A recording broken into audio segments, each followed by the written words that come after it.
Hi, community. Today I wanted to talk a little bit about spending and saving. We tend to have a negative viewpoint or a negative uh, narrative about spenders and a positive narrative about savers. So it's always like, oh, it's good to be a saver and it's bad to be a spender. And that's not the case. We need both. It's kind of like breathing. So think about this. Think about breathing. When you breathe, you don't just exhale, that's what we're going to say is spending, and you don't just inhale, which we're going to say is saving. We need both. We need to save and we need to spend. Inhale and exhale. Breathing is a two-way street, just like money has a two-way street of spending and saving. So as we save, we need the spenders. So especially if you're in a household that has one of each, one saver, one spender, we kind of need each other so that we can. Those of us who are savers actually have a life and enjoy some money and enjoy some things and adventures and all that stuff. Because if all we did was save and stash money, we would have a bunch of money sitting in the bank for no good reason. It's just there because we're savers. We don't really have that, yes, I want to go get this or I want to go do that. We don't have that natural thing.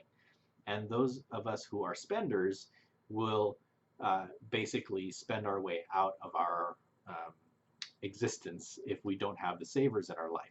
So we need both. It's a symbiotic relationship, spenders and savers. And it doesn't mean that you have to have one of each in the household if you're married.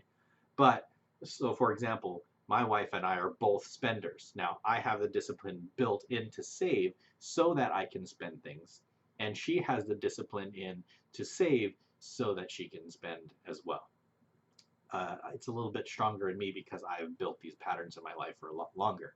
But regardless, we both have to have the inhale of saving and the exhale of spending. We have to have both, otherwise, it's not a balanced life, one way or the other.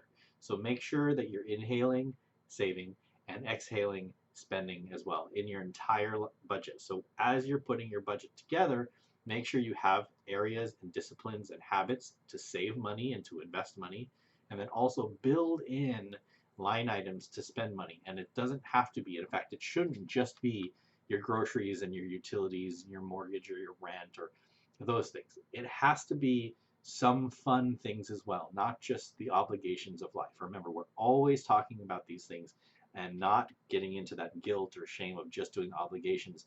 We want to enjoy life. We want to do the fun things as well. So that's your tip for today. Inhale and save, exhale and spend, symbiotic relationship. Make sure you're doing both. Make sure you budget for both, and you'll have a nice, well rounded, and balanced financial life.